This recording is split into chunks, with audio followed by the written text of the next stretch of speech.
lost their lives in a fire that destroyed their home in White House, Westmoreland early Thursday morning. They have been identified as Reed and Ryme Powell. Reports indicate that around 12 a.m., Jamar's mother, Janice Davidson, left him in Ryme's care. Minutes later, residents raised the alarm after discovering the house on fire. Double murder in Old Brayton. Two people, a male and a female, were gunned down in the Rieds community of Old Brayton in Portmore, St. Catherine on Thursday afternoon. Reports are that the male, who is known as Dimitri, and the woman, who is yet to be identified, were killed by unknown attackers about 5 p.m. Residents are reportedly fearful and the community intense following the double murder. There have been a number of murders in the Old Brayton community in recent weeks. We will have more information as the story breaks. Man who shot 2 fatally in Old Clarendon in custody. The man who murdered 2 elderly citizens and shot a woman in Old district in James Hill, Clarendon on Wednesday has surrendered to the police. The incident occurred around 5:20 p.m. There are 57-year-old Melbourne Wright, an electrical engineer, and 69-year-old Tatlin Keane, both of the same address. Cops said all 3 victims were at home with other relatives when an argument developed. A male relative left, returned with a firearm and started firing, hitting all 3 before fleeing the community. He later turned himself in as cops covered the parish in search of him. His identity is being withheld as he is to be questioned. And Ryme Nation family, it is alleged that his wife fled America and he came down in search of his wife and he went to the family house and he didn't saw her there, and they had a argument and he left and came back with a firearm and killing 2. He killed his wife's mother and his wife's sister's husband. Ryme Nation family. Gunman kills fruit vendor, injured another in Linstead. A police search is underway for a gunman who killed a vendor at his fruit stall and injured another in Linstead, St. Catherine on Wednesday night. The deceased has been identified as 27-year-old Maurice Mvrder, also known as Telto of Grove Road in Linstead. Reports are that around 8:20 p.m., Mvrder was selling fruit at his stall on St. George's Street in Tip Top Hill area of Linstead when a man approached and ordered fruit. The man then brandished a handgun and shot Mvrder and the other man. The 2 victims were assisted to the Linstead Hospital, where Mvrder was pronounced dead and the 43-year-old victim was admitted. An investigation is ongoing by the Linstead Criminal Investigations Branch. Students gunned down along Erie Castle Road in St. Andrew. 2 boys, grade 9 and 10 respectively, were gunned down last night along Erie Castle Road in Stony Hill, St. Andrew. The deadly shooting took place around 11:30 p.m. Residents heard the explosions and summoned the police. Detectives assigned to the St. Andrew North Criminal Investigations Branch are probing. Dark days for children. 3 young children and a teenager died between Wednesday and Thursday, plunging 3 families across the island into deep sorrow.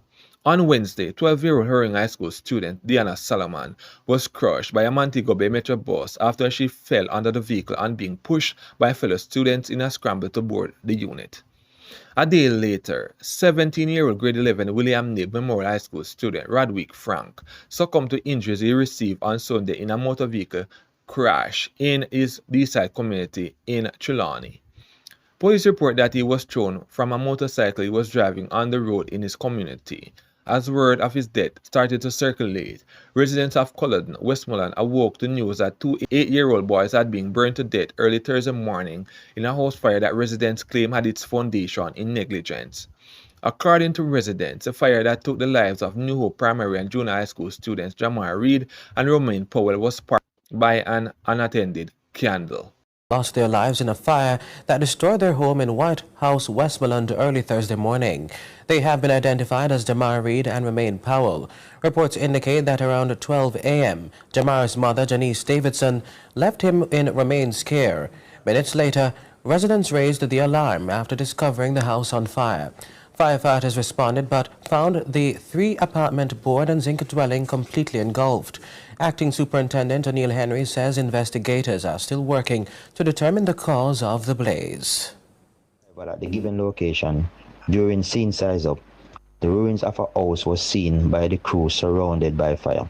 Also, information gathered was that 2 8-year-old males were inside the house while it was on fire. Cooling down and salvaging operations commenced. At approximately 1:10 a.m., the crew discovered human remains on a burnt-out bed. the operation continued. At approximately 1:25 a.m., another human remain was discovered. At this time, it was acknowledged that these were the bodies of the two male children that were trapped in the house on fire. This morning, the nation received the terrible news that two 8-year-old youngsters perished in a fire in Westmoreland. The fire was apparently started by a candle, an open flame source of lighting.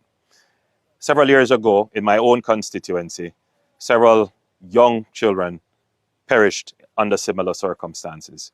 And from that time, I made a commitment that the government would intervene in energy poverty, trying to assist households that do not have electricity and rely on open flames for lighting. The government of Jamaica, approximately 5 years ago, started a program of distributing solar lamps right across the country.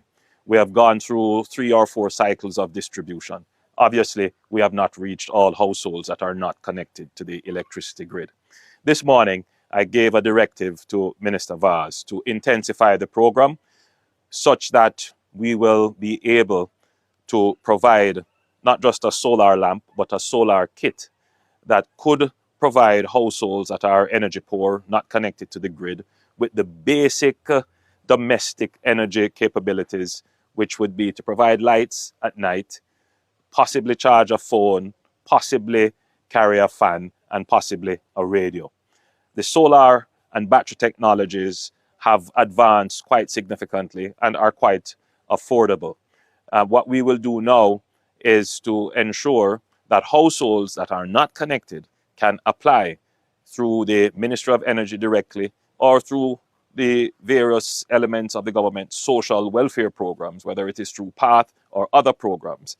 And the Ministry of Energy would review the household to ensure that they meet the set criteria, and then we would assist them. In today's day and age, it is really sad to hear children perishing in fires because of the use of candles and lamps and other open flame solutions. It is quite avoidable, and the government will intensify its efforts to help those households who do not have electricity and have to depend on open flames.